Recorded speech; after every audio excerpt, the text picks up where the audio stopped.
Selamat pagi semuanya. Pada hari ini, saya akan menerangkan tentang pemetaan pasar. Mengapa pemetaan pasar itu penting dilakukan?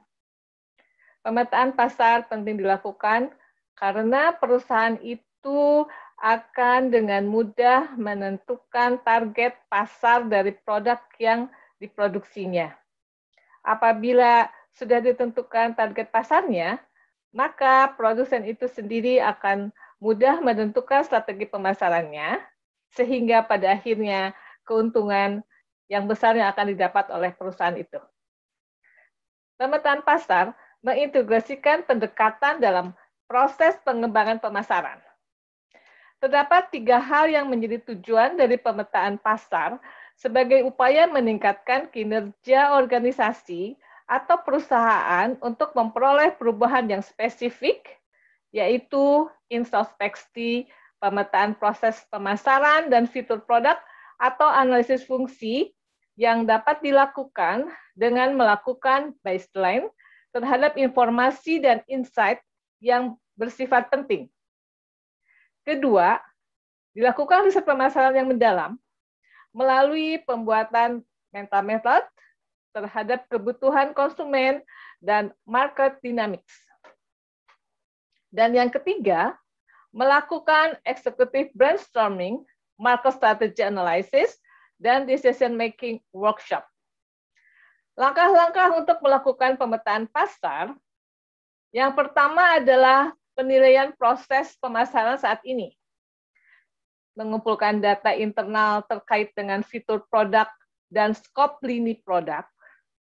Yang kedua adalah analisis positioning pasar saat ini. Dan yang ketiga adalah analisis kompetensi pasar saat ini. Dan yang keempat, mengukur efektivitas kampanye promosi pemasaran saat ini. Apabila sudah dilakukan proses pemasaran yang dilakukan langkah-langkah yang pertama tadi, maka selanjutnya di dalam perusahaan besar biasanya melakukan workshop. Workshop untuk melakukan brainstorming di tingkat eksekutif organisasi atau perusahaan untuk menciptakan hipotesis sebagai segmen pasar terkait dengan permasalahan konsumen, alternatif solusi atas permasalahan konsumen, diferensiasi atribut produk yang diinginkan oleh konsumen. Selanjutnya, dilakukan riset pasar. Riset pasar ini sangat penting sekali. Riset pasar mengenai input pasar serta melakukan pengujian spesifik pada hipotesa pasar yang telah dibuat sebelumnya. Setelah adanya riset pasar, dan ada hasil dari riset pasar itu, maka di dalam suatu perusahaan besar dilakukan workshop kembali mengenai pemetaan pasar untuk menilai hipotesis sementara yang diperoleh dari input pasar. Selanjutnya, workshop mengambil keputusan untuk mendiseminasi data yang telah diperoleh pada tahapan sebelumnya dan membuat keputusan mengenai perubahan-perubahan yang akan dilakukan terkait dengan bauran pemasaran dan bagaimana dampak yang dapat dilakukan terjadi bila perubahan tersebut dilakukan. Jadi di sini workshop itu untuk melihat keputusan-keputusan dari mendiseminasi data yang tadi, data yang diperoleh sebelumnya, untuk membuat keputusan dari perubahan-perubahan yang dilakukan terkait dengan bauran pemasaran. Misalnya bauran pemasaran itu yang biasa adalah 4P, price, product, promotion, sama place. Atau mungkin yang lebih berkembang lagi ada 7P, 13P, sampai 20P, tergantung dari complicated permasalahan yang terjadi di pasar. Setelah itu bagaimana dampak yang terjadi bila perubahan tersebut dilakukan. Selanjutnya, pemetaan pasar ini misalnya dapat dilakukan dengan melakukan pengukuran permintaan yang dapat dilakukan melalui pengukuran pangsa pasar. Pangsa pasar itu bisa dilakukan dan bisa dihitung. Misalnya antara company sales dibagi dengan industri sales kali 100%, maka kita akan bisa menentukan pangsa pasarnya berapa. Apakah 30%, 70%, dan lain sebagainya. Dan selanjutnya yang kedua adalah mengukur volume produk yang dibeli kelompok konsumen tertentu dalam suatu wilayah geografis tertentu, dalam suatu waktu dan pemasaran tertentu dengan suatu program pemasaran tertentu pula. Unsur-unsur yang diukur dapat meliputi produk, jumlah volume yang dibeli, kelompok konsumen, wilayah geografi, waktu, lingkungan pemasaran, dan lain sebagainya. Dan nanti di pertemuan kedua kita akan belajar bagaimana mengimplementasikan dari segmen pasar ini secara geografis, secara berdasarkan kelompok umur, dan lain sebagainya. Dan yang ketiga adalah mengukur permintaan perusahaan. Permintaan perusahaan ini adalah pangsa pasar dari perusahaan itu sendiri kali total permintaan pasar. Mungkin nanti kita akan membahasnya lebih jauh. Dan selanjutnya adalah melakukan peramalan penjualan perusahaan, dihitung berdasarkan rencana pemasaran yang dipilih serta lingkungan pemasaran yang diasumsikan. Peramalan pemasaran ini, peramalan penjualan dari perusahaan ini, banyak alatnya yang sederhana, misalnya tentang prediksi penjualan dengan regresi, prediksi penjualan misalnya yang lagi in adalah sekarang dengan data mining, begitu ya, data mining dari data yang terkumpul di perusahaan itu sendiri, maka akan dilakukan prediksi bagaimana sebetulnya penjualan itu sendiri terhadap produk tertentu. Misal, apabila pendapatannya naik, maka kecenderungan konsumen membeli produk itu ke arah mana? Apakah ke arah yang kualitasnya menjadi lebih baik, atau ke arah kualitasnya yang lebih buruk, atau juga bagaimana perubahannya? Itu bisa diprediksi dengan berbagai cara. Salah satunya misalnya dengan data mining, dengan neural network, dengan native Bayes, dan lain sebagainya. Mungkin itu di pelajaran tersendiri dan itu memerlukan pendalaman yang lebih mendalam di semester yang akan datang.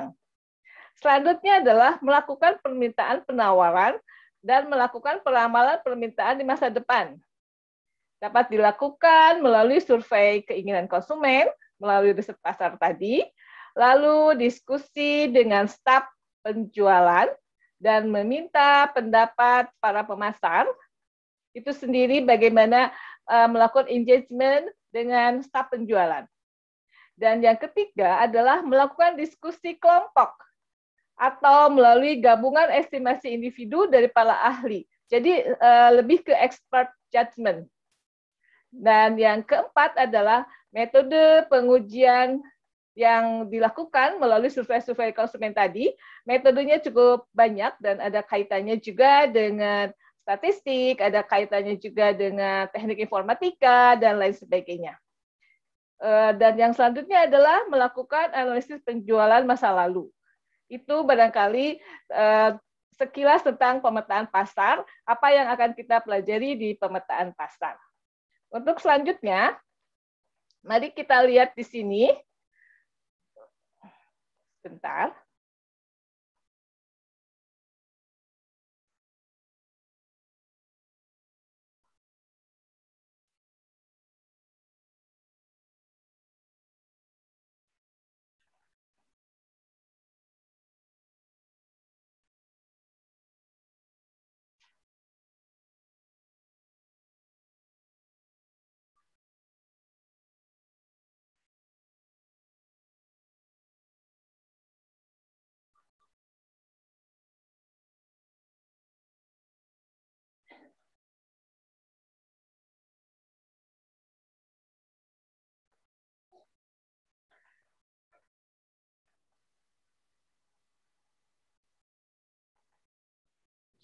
Nah, pemetaan pasar ini kaitannya dengan market segmen ya, market segmen dan adanya gap di antara pasar itu sendiri. Misalnya sebagai contoh adalah kita lihat kalau kita ke supermarket, maka kita akan melihat warna-warni billboard di sana, berbagai atribut di sana, dan atribut itu tentunya memiliki arti tersendiri. Kepada siapa dan bagaimana dari atribut itu ditujukan konsumen yang mana, maksudnya gitu ya. Jadi perusahaan itu sendiri misalnya di sini ada Sanyo mungkin ya, itu adalah Sanyo itu produk-produk elektronik begitu ya. Ditujukan kepada konsumen yang mana nih kalau seandainya terpasang di satu mall yang sangat terkenal. Dalam hal ini, perusahaan Sanyo itu berarti ingin menjajaki target pasar dari kelompok ekonomi menengah ke atas. Salah satunya ya. Nanti kita lihat segmen pasar yang lainnya di pertemuan kedua. Lalu ini juga harus ada, tadi saya perhatikan juga atau saya terangkan tentang analisa konsumen. Di sini apakah analisa konsumen ini dikolektifkan data-data melalui konsumen itu sendiri, apakah konsumen itu laki-laki, apakah konsumen itu perempuan, bagaimana behaviornya, apakah kesukaannya itu hobinya seperti apa, lalu misalnya kaitannya misalnya dengan olahraga, sepatu apa yang dipilih, merek apa, model yang seperti apa, dan lain sebagainya. Itu kaitannya dengan analisa konsumen. Jadi analisa konsumen ini harus diperhatikan semua perilaku-perilaku tentang konsumen itu sendiri, kaitannya dengan produk itu sendiri, dilihat dari keseharian konsumen itu sendiri, atau kebiasaan dari konsumen terhadap produk itu. Nah, sekarang setelah itu, ditentukanlah segmen pasar. Segmen pasar ini adalah pengelompokan pasar. Kalau kita perhatikan di mapping seperti ini, seperti apa tuh pengelompokan pasarnya? Misalnya di sini warna-warni ya, ada yang kuning, ada yang merah, ada yang hijau, ada yang biru, ada yang coklat. Yang kuning misalnya konsumen generasi milenial yang menyukai YouTube pada saat pembelajaran, senangnya 8 sampai 9 menit menonton YouTube, menggunakan gadget, lalu dia sukanya misalnya hangout-nya di kafe, lalu misalnya dia sering menggunakan baju casual dengan keseharian mereka dengan outfit yang berbeda setiap hari, misalnya seperti itu. Sementara generasi baby boomer yang warna biru, kebalikannya. Jadi dia tidak suka nonton video, dia sukanya nonton TV, dia juga barangkali kesehariannya adalah lebih sederhana, selain memakai pakaian casual sama mungkin dengan milenial, tapi lebih ke arah lebih formal, barangkali seperti itu. Nah, market segmen ini nanti kita pelajari apakah berdasarkan usianya, berdasarkan jenis kelaminnya, berdasarkan geografi, pendidikan, pendapatan, pekerjaan, status meritnya, memiliki jumlah anaknya berapa, jumlah pendapatan, lalu misalnya kebiasaan-kebiasaan yang lain. Itu nanti kita pelajari di segmen pasar. Nah, sementara ini, kalau grup segmen pasar tadi bisa bisa menggolongkan nantinya pada akhirnya ke target pasarnya seperti ini. Kalau kita lihat di gambar ini adalah konsumen-konsumen milenial yang memiliki kesamaan habit ya, kesamaan habit dalam belanja. Kesamaan habit dalam belanja, anak-anak milenial ini lebih suka colorful, lebih suka yang branded, lebih suka yang casual. Lihat di sini banyak yang memakai jeans, juga di sini bajunya tidak begitu formal, dan juga mereka sepertinya tidak memiliki constraint terhadap keuangan seperti itu. Nah, di sini juga ada similar buying untuk berbagai tingkatan usia. Misalnya ada anak kecil, senangnya misalnya terhadap mainan. Kalau sudah besar sedikit, misalnya dia beralih ke rollerblade, dia beralih ke mainan olahraga basket. Lalu misalnya anak yang sudah teenager, dia lebih suka misalnya ke alat kosmetik, begitu ya. Sementara kalau sudah dewasa, lebih formal bajunya dan lain sebagainya.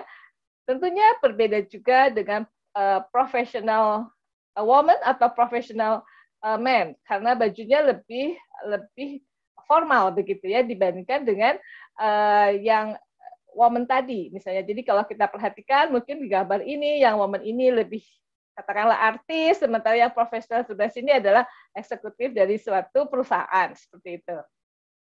Nah, lalu ini juga di Barbie misalnya kasusnya ya. Kasusnya Barbie tentunya anak perempuan di sini mahasiswa senang Barbie bukan? Nah, Barbie sendiri juga banyak variasinya begitu ya. Di sini kita lihat banyak Barbie dari segala segmen begitu ya, dan disukainya juga berbeda-beda begitu ya. Ada kelompok atau orang-orang yang mengumpulkan boneka Barbie dari zaman ke zaman. Ada juga mengumpulkan boneka Barbie dari segala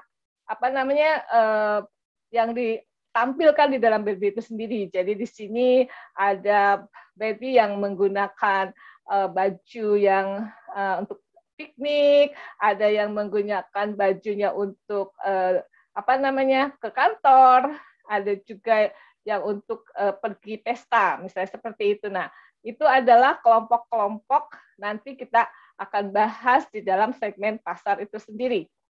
Lalu misalnya ada etnik, begitu ya. Di sini juga sama nih, etnik.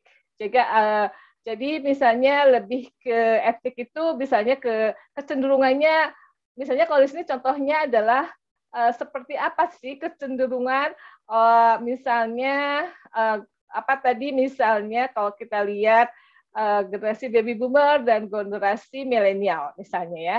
Generasi baby boomer lebih suka minuman seperti dalam kaleng, Sprite dan lain sebagainya ya. Sementara kalau baby boomer lebih suka teh panas dan yang berkhasiat lebih ke kesehatan misalnya ya. Atau misalnya etnik ini lebih kaitannya dengan lebih ke budayanya itu sendiri begitu ya. Nah, kalau misalnya Muslim lebih suka menggunakan hijab, sementara kalau yang lainnya lebih menggunakan pakaian yang biasa, yang sopan seperti di gambar ini. Juga misalnya dalam penataan rambut begitu ya, misalnya orang Afrika lebih suka rambutnya itu ditata rapi, karena mereka rambutnya adalah lebih kerintil-kerintil begitu ya, lebih suka dimodelkan menjadi sesuatu yang lebih rapihnya, menarik dan satu-satu seperti itu rambutnya dan lain sebagainya. Itu berkaitan dengan etnik. Lalu ini juga sebetulnya segmen pasarnya itu juga ditentukan oleh tadi misalnya apakah menikah dan tidak menikah. Tentunya alat mendeteksi hamil ini bukan untuk segmen pasar anak-anak milenial, tapi untuk segmen pasar orang yang sudah menikah dan sudah hamil seperti itu ya. Alat pendeteksi hamil itu sendiri namanya prediktor. Lalu ini juga ditentukan di sini kalau di library ada misalnya satu sudut di situ ada yang tulisannya Go Vegan misalnya ya. Nah, bacaan-bacaan di sini tentunya untuk konsumen yang sudah memilih produk-produk vegan, produk-produk yang lebih healthy food begitu ya. Nah, disediakanlah satu corner untuk konsumen atau untuk yang mendatangi library itu, di mana dia lebih memilih ke produk-produk vegan seperti itu. Jadi ini segmennya adalah untuk pendatang yang ingin membaca di library itu tentang segala sesuatu informasi tentang produk-produk vegan, produk-produk organik. Nah, ini juga sama kalau kita lihat iklan, banyak sekali lah. Banyak sekali di sini ada tampilannya. Mau pilih yang mana? Apakah pilih yang gambar 1, gambar 2, gambar 3, dan tentunya dikaitkan dengan keuangan yang ada pada konsumen itu sendiri. Demikian juga tentang ini. Tentang ini juga sama, ini adalah tentang kaitannya tentang olahraga yang akan dipilih begitu ya. Apakah mungkin di sini fitness, apakah juga lebih menginginkan fitness, tapi juga pilihannya dengan produk-produk sehat seperti apa. Lalu tentunya juga ini dikaitkan juga dengan pendapatan masyarakat itu sendiri. Jadi berbeda pilihannya antara masyarakat yang memiliki pendapatan yang tinggi dengan masyarakat yang memiliki pendapatan yang rendah misalnya. Tentunya masyarakat yang memiliki pendapatan yang tinggi, maka dia cenderung untuk memilih fitness. Sementara pendapatan masyarakat yang rendah, dia cenderung untuk berjalan kaki misalnya, seperti itu. Dan di sini juga konsumennya juga berbeda dalam pemilihan produk yang dibelinya, begitu ya. Kalau orang yang pendapatannya tinggi, dia lebih suka memilih produk-produk yang tentunya juga lebih cepat penyajiannya, enak dan bersih, lalu juga dia dari restoran terkenal dan lain sebagainya. Sementara kalau pendapatannya yang rendah, dia lebih suka memasak di rumah, juga lebih suka menggunakan bahan-bahan yang mudah didapatkan di pasar tradisional, misalnya seperti itu. Nah, kalau kita petakan, maka misalnya simpel pasar ini untuk mobil. Misalnya di sini ada pendapatan tinggi, pendapatan rendah, ada low quality dan high quality. Jadi smart car ini adalah tengah-tengah. Jadi dia harganya tidak tinggi, tapi kualitasnya juga tengah-tengah. Sementara Rolls-Royce di sini harganya tinggi, tapi juga kualitasnya tinggi. Sementara mobil yang lain, yaitu Reliant Robin, dia memiliki kualitas yang rendah, akan tetapi harganya rendah. Nah, inilah yang disebut dengan market mapping. Ini juga tentang produk-produk dari coklat. Misalnya ya, di sini kita hanya 2 dimensi, misalnya ada high quality dengan high price. Misalnya kita lihat di sini dan kita bisa membuat sendiri pemetaan ini berdasarkan harga, berdasarkan kualitas, dan berdasarkan pengalaman dari setiap konsumen. Tentunya setiap konsumen ini berbeda-beda pemetaan pasarnya. Nah, si perusahaan itu nantinya dengan data yang banyak, dengan data sampai ribuan kalau di satu perusahaan yang besar, maka akan bisa menentukan sebetulnya kecenderungan produknya itu seperti apa kalau dimappingkan. Nah, ini juga sama itu adanya gap di pasar ya. When a business are serving the needs of customer for the particular product, gitu ya. Jadi di sini selalu ada gap pasar antara keinginan dan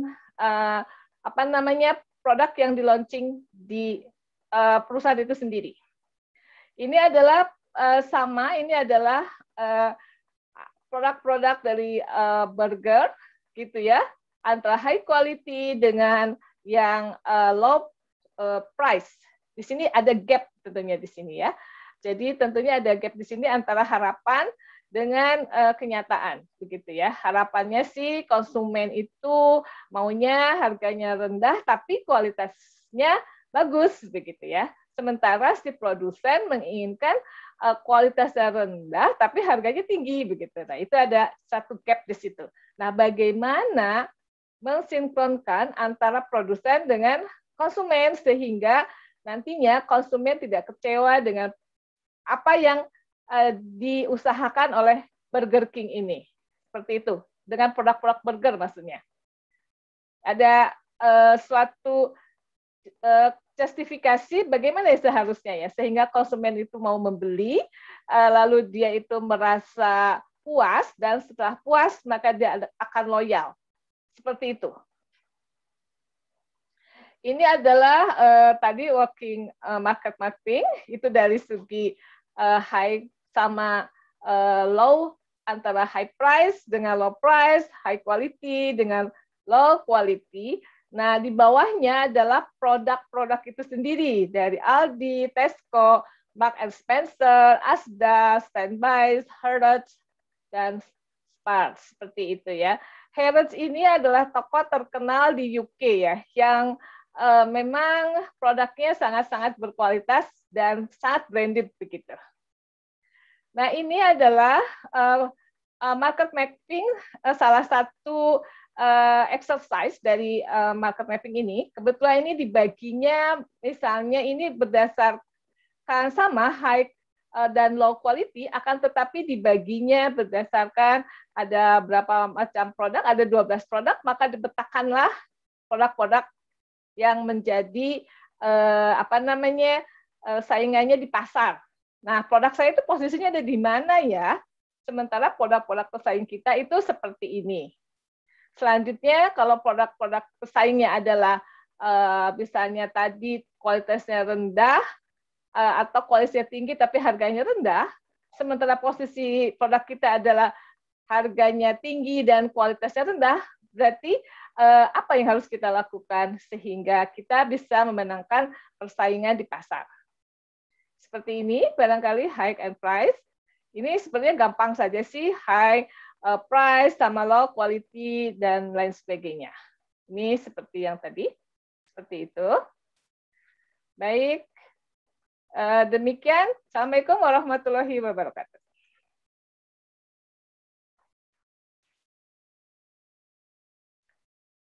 Selamat pagi semuanya.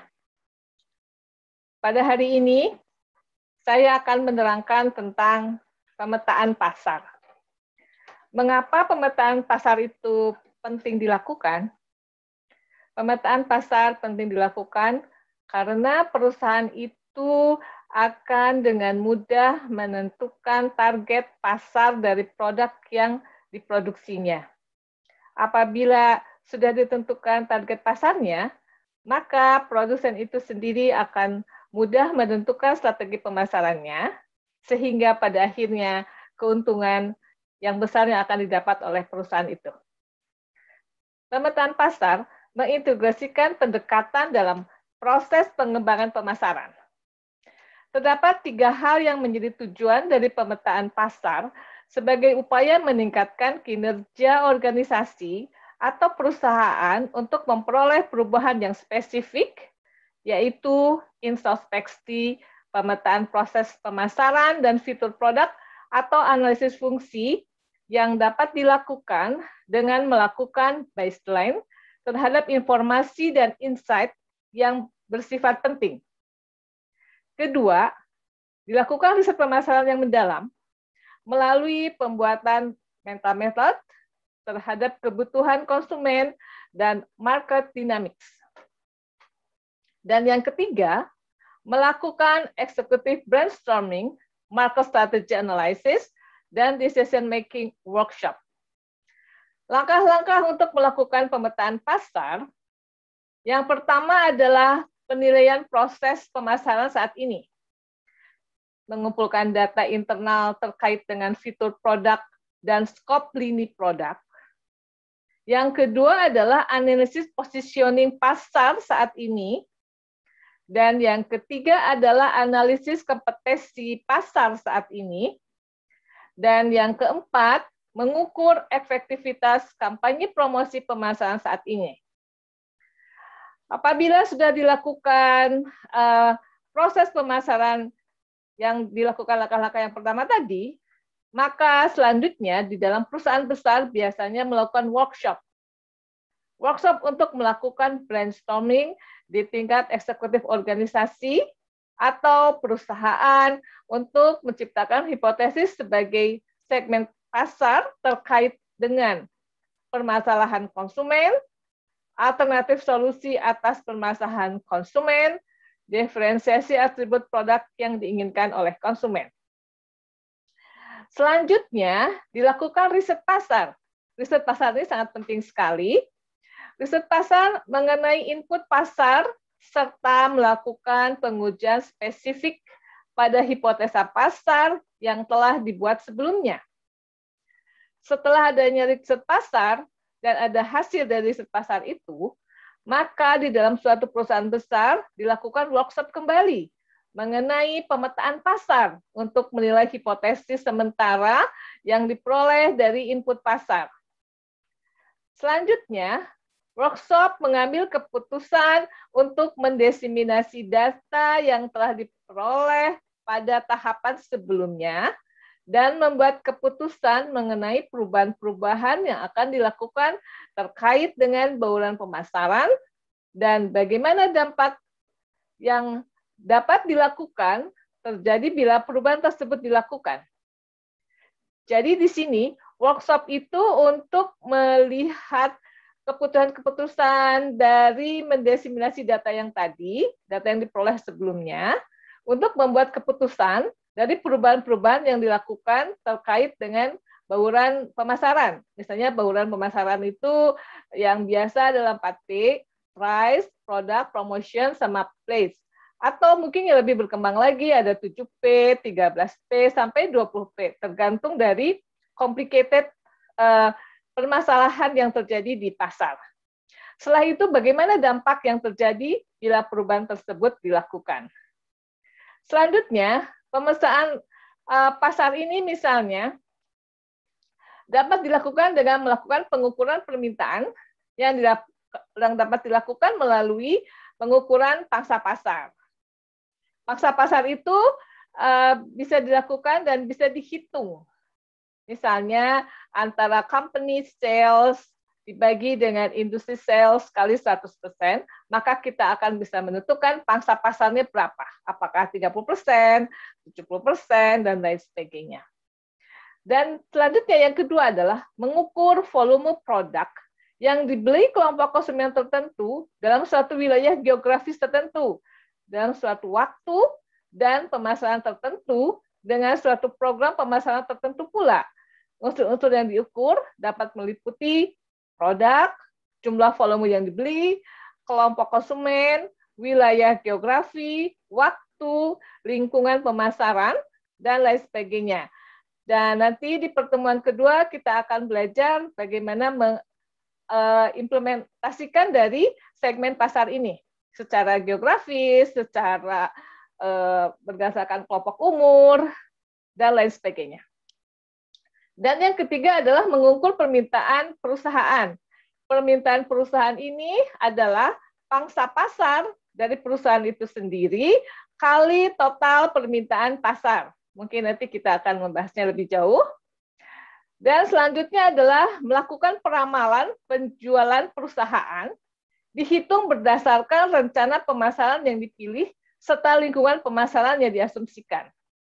Peramalan pemasaran ini, peramalan penjualan dari perusahaan ini, banyak alatnya yang sederhana, misalnya tentang prediksi penjualan dengan regresi, prediksi penjualan, misalnya yang lagi in adalah sekarang dengan data mining, begitu ya, data mining dari data yang terkumpul di perusahaan itu sendiri, maka akan dilakukan prediksi bagaimana sebetulnya penjualan itu sendiri terhadap produk tertentu. Misal, apabila pendapatannya naik, maka kecenderungan konsumen membeli produk itu ke arah mana? Apakah ke arah yang kualitasnya menjadi lebih baik, atau ke arah kualitasnya yang lebih buruk, atau juga bagaimana perubahannya? Itu bisa diprediksi dengan berbagai cara.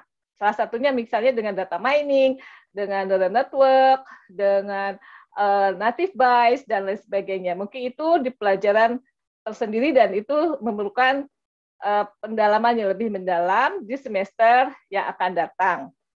Selanjutnya adalah melakukan permintaan penawaran dan melakukan peramalan permintaan di masa depan. Dapat dilakukan melalui survei keinginan konsumen, melalui riset pasar tadi, lalu diskusi dengan staf penjualan, dan meminta pendapat para pemasar, itu sendiri bagaimana melakukan engagement dengan staf penjualan. Dan yang ketiga adalah melakukan diskusi kelompok atau melalui gabungan estimasi individu dari para ahli. Jadi lebih ke expert judgment. Dan yang keempat adalah metode pengujian yang dilakukan melalui survei-survei konsumen tadi. Metodenya cukup banyak dan ada kaitannya juga dengan statistik, ada kaitannya juga dengan teknik informatika, dan lain sebagainya. Dan yang selanjutnya adalah melakukan analisis penjualan masa lalu. Itu barangkali sekilas tentang pemetaan pasar, apa yang akan kita pelajari di pemetaan pasar. Untuk selanjutnya, mari kita lihat di sini. Bentar.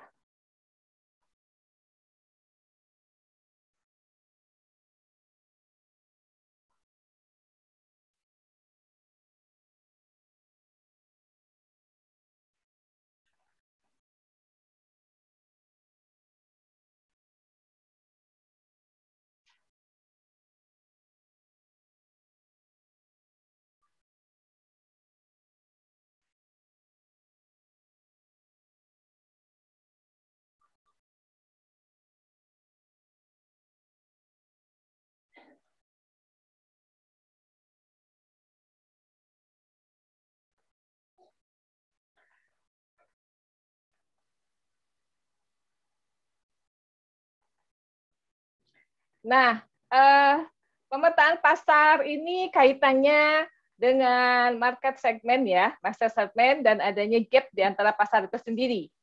Misalnya sebagai contoh adalah kita lihat kalau kita ke supermarket, maka kita akan melihat warna-warni billboard di sana, berbagai atribut di sana, dan atribut itu tentunya memiliki arti tersendiri.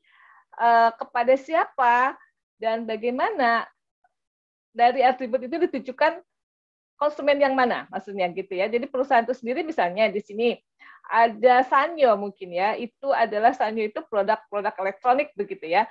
Ditujukan kepada konsumen yang mana nih kalau seandainya terpasang di satu mall yang sangat terkenal. Dalam hal ini, perusahaan Sanyo itu berarti ingin menjajaki target pasar dari kelompok ekonomi menengah ke atas. Salah satunya ya. Nanti kita lihat segmen pasar yang lainnya di pertemuan kedua. Lalu ini juga harus ada, tadi saya perhatikan juga atau saya terangkan tentang analisa konsumen. Di sini apakah analisa konsumen ini dikolektifkan data-data melalui konsumen itu sendiri, apakah konsumen itu laki-laki, apakah konsumen itu perempuan, bagaimana behaviornya, apakah kesukaannya itu hobinya seperti apa, lalu misalnya kaitannya misalnya dengan olahraga, sepatu apa yang dipilih, merek apa, model yang seperti apa, dan lain sebagainya. Itu kaitannya dengan analisa konsumen. Jadi analisa konsumen ini harus diperhatikan semua perilaku-perilaku tentang konsumen itu sendiri, kaitannya dengan produk itu sendiri, dilihat dari keseharian konsumen itu sendiri, atau kebiasaan dari konsumen terhadap produk itu. Nah, sekarang setelah itu, ditentukanlah segmen pasar. Segmen pasar ini adalah pengelompokan pasar. Kalau kita perhatikan di mapping seperti ini, seperti apa tuh pengelompokan pasarnya? Misalnya di sini warna-warni ya, ada yang kuning, ada yang merah, ada yang hijau, ada yang biru, ada yang coklat. Yang kuning misalnya konsumen generasi milenial yang menyukai YouTube pada saat pembelajaran, senangnya 8 sampai 9 menit menonton YouTube, menggunakan gadget, lalu dia sukanya misalnya hangout-nya di kafe, lalu misalnya dia sering menggunakan baju casual dengan keseharian mereka dengan outfit yang berbeda setiap hari, misalnya seperti itu. Sementara generasi baby boomer yang warna biru, kebalikannya. Jadi dia tidak suka nonton video, dia sukanya nonton TV, dia juga barangkali kesehariannya adalah lebih sederhana, selain memakai pakaian casual sama mungkin dengan milenial, tapi lebih ke arah lebih formal, barangkali seperti itu. Nah, market segment ini nanti kita pelajari apakah berdasarkan usianya, berdasarkan jenis kelaminnya, berdasarkan geografi, pendidikan, pendapatan, pekerjaan, status meritnya, memiliki jumlah anaknya berapa, jumlah pendapatan, lalu misalnya kebiasaan-kebiasaan yang lain. Itu nanti kita pelajari di segmen pasar. Nah, sementara ini kalau grup segmen pasar tadi bisa bisa menggolongkan nantinya pada akhirnya ke target pasarnya seperti ini. Kalau kita lihat di gambar ini adalah konsumen-konsumen milenial yang memiliki kesamaan habit dalam belanja. Kesamaan habit dalam belanja, anak-anak milenial ini lebih suka colorful, lebih suka yang branded, lebih suka yang casual. Lihat di sini banyak yang memakai jeans, juga di sini bajunya tidak begitu formal, dan juga mereka sepertinya tidak memiliki constraint terhadap keuangan seperti itu. Nah, di sini juga ada similar buying untuk berbagai tingkatan usia. Misalnya ada anak kecil, senangnya misalnya terhadap mainan. Kalau sudah besar sedikit, misalnya dia beralih ke rollerblade, dia beralih ke mainan olahraga basket. Lalu misalnya anak yang sudah teenager, dia lebih suka misalnya ke alat kosmetik, begitu ya. Sementara kalau sudah dewasa, lebih formal bajunya dan lain sebagainya, tentunya berbeda juga dengan professional woman atau professional man, karena bajunya lebih formal begitu ya dibandingkan dengan yang woman tadi misalnya. Jadi kalau kita perhatikan mungkin di gambar ini yang woman ini lebih katakanlah artis, sementara yang profesional sebelah sini adalah eksekutif dari suatu perusahaan seperti itu. Nah, lalu ini juga di Barbie misalnya kasusnya ya. Kasusnya Barbie tentunya anak perempuan di sini mahasiswa senang Barbie bukan? Nah, Barbie sendiri juga banyak variasinya begitu ya. Di sini kita lihat banyak Barbie dari segala segmen begitu ya. Dan disukainya juga berbeda-beda begitu ya. Ada kelompok atau orang-orang yang mengumpulkan boneka Barbie dari zaman ke zaman. Ada juga mengumpulkan boneka Barbie dari segala yang ditampilkan di dalam Barbie itu sendiri. Jadi di sini ada Barbie yang menggunakan baju yang untuk piknik, ada yang menggunakan bajunya untuk ke kantor, ada juga yang untuk pergi pesta, misalnya seperti itu. Nah, itu adalah kelompok-kelompok nanti kita akan bahas di dalam segmen pasar itu sendiri. Lalu misalnya ada etnik, begitu ya. Di sini juga sama nih, etnik. Jadi misalnya lebih ke etnik itu, misalnya ke kecenderungannya, misalnya kalau di sini contohnya adalah seperti apa sih kecenderungan, misalnya misalnya kalau kita lihat generasi baby boomer dan generasi milenial misalnya ya. Generasi baby boomer lebih suka minuman seperti dalam kaleng, Sprite dan lain sebagainya ya. Sementara kalau baby boomer lebih suka teh panas dan yang berkhasiat lebih ke kesehatan misalnya ya. Atau misalnya etnik ini lebih kaitannya dengan lebih ke budayanya itu sendiri begitu ya. Nah, kalau misalnya Muslim lebih suka menggunakan hijab, sementara kalau yang lainnya lebih menggunakan pakaian yang biasa, yang sopan seperti di gambar ini.